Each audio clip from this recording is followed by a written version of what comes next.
This coming week brings one of the most important holidays for Muslims, Eid al-Fitr, which celebrates the end of the month-long Ramadan fasting. Today, Kim LAWTON reports on one of the fastest-growing trends in the American Muslim community, Latinos converting to Islam.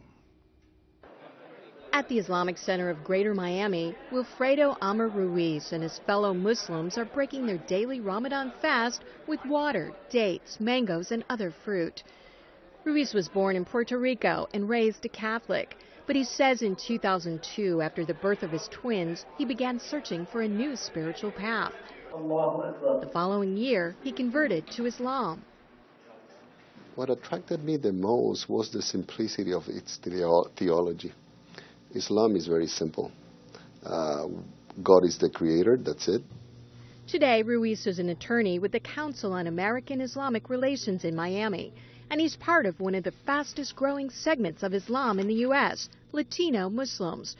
More and more Hispanics are embracing Islam, in part, Ruiz says, because they find a cultural familiarity that stretches back centuries to the Moors in Spain.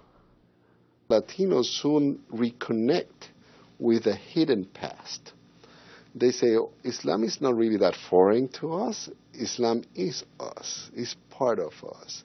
4,000 words from Spanish come from Arabic. Camisa, pantalón, tomate, ensalada. Scholars estimate there could be as many as 250,000 Latino Muslims in the U.S. According to one major survey, in the years between 2000 and 2011, the percentage of those attending American mosques who were Hispanic jumped from 6% to 12%. And experts say the numbers are much higher today. After going to Catholic school for 12 years, my faith needed a little bit more depth in it. And I was able to find it in Islam. Most Latino converts come out of Christianity, especially Catholicism. The Trinity was very confusing to me. I didn't understand how God was a man or how man could become a God. I just felt that the minute I put my head down to the ground, I felt like I was really talking to God. Ruiz says many Latinos like that in Islam there are no intermediaries with God, such as priests. You don't need of another human being really to fully practice Islam. Even if you're alone in an island, your religion will be complete if you're Muslim. Hispanic Muslim converts can face a host of challenges, not least of which is the reactions from family and friends. Ruiz's mother didn't speak to him for months. She was hurt, probably. Why? Because she was the one that moved us to be in a Catholic school, be raised as Catholic. She herself was such a devout Catholic that probably she felt like hurt. Look, I did everything for my son to be a Catholic, good Catholic boy, and now he turns to be a Muslim. Ruiz's wife, Edmar Capella, grew up in a Puerto Rican Presbyterian family. Her family has been more accepting. I joke with my mom, and I tell her that you raised me as a Muslim, you just didn't know it. Because a lot of the values, most of them, I learned at home. And for them, it was like my pathway. That's her pathway. Let her follow it. Some Latinos have difficulty adapting to Islamic standards, such as no pork products or alcohol. The Latino culture is a party without alcohol. What do you do in a... I have people asking me, what do you do in a party if there's no alcohol? Capella has tried to make family recipes following Islamic rules.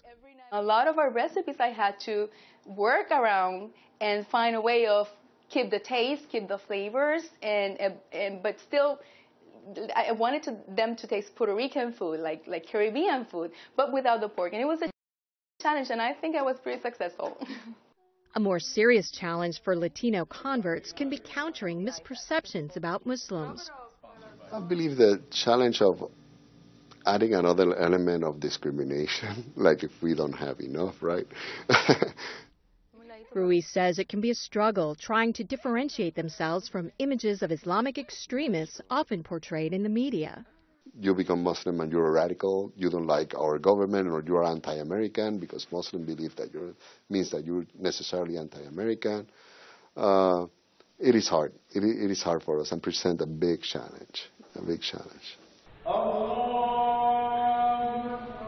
There also can be challenges from within the Muslim community.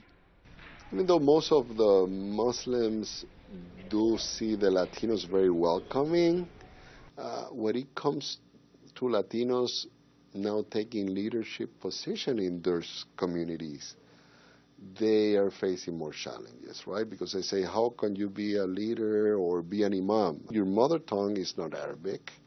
How much Arabic do you know? Or how much you know of the Muslim culture? Mainstream Muslim groups have been trying to provide more support for Latino converts. AMANA, the American Muslim Association of North America, focuses on outreach and distributes Qurans and Islamic literature. Director Sofian Zakut says they can't keep up with Latino demands for Spanish translations. I have a guy from Ecuador. I gave him Quran and he was very happy. I've been looking for it 2 years. Another guy, Cuban, I gave him Quran. He started to dance in the street. Free Quran, because they hear about the Quran, but they never seen it. And it's not easy to find it, but we find it. We have it. On the wall of Amana's Miami office, Zakut keeps a sampling of conversion certificates with Latino names. Like Rodriguez, like Mercedes, Rosa. I want to put all the certificate, a copy of all certificates. We need all the rooms and all the walls to cover it because we really have a lot. At recent national conventions, the Islamic Circle of North America has been holding special sessions in Spanish for converts. Allah nos dice en el Quran. Many of them don't speak English, so it's very important for them to go to these conventions and acquire the knowledge, just as any other Muslim. Nahela Morales coordinates Hispanic outreach for ICNA's Why Islam project. She attends the North Hudson Islamic Center in New Jersey, where about 30% of the congregation is Latino. During the World Cup games, she led a team to Brazil, where they passed out literature and talked to people about their faith. ICNA says more than 50% of the Latino converts they see are women. Many choose to wear a head covering or hijab. So the reason I wear the scarf is because I expect to be respected by the opposite gender. I don't want to be catcalled, and I don't want to be judged by my appearance. In fact, I want to be judged by my intellect. It reminds you of who you are and what values you have. And I don't see that as oppression. I see that as a favor to me to be able to do the right thing all the time. Roraima Aisha Kanar emigrated from Cuba when she was 5 years old and converted to Islam when she was 23. My father, when we came from Cuba, taught me to love this country for opening their arms to us. And at this time as a Muslim, I'm still cherishing it because I am free to be a Muslim. Ruiz, who served as a Navy chaplain, says Latino Muslims bring much to the American Muslim community. You can keep your own cultural expressions and be equally American. Latinos, he says, can also teach the largely immigrant Muslim community about political organizing and standing up for their rights. He says because they face so many questions, Latino converts tend to be better educated about Islam than many from predominantly Islamic societies.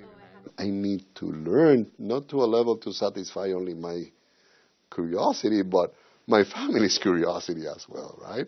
And I better be ready to answer their questions.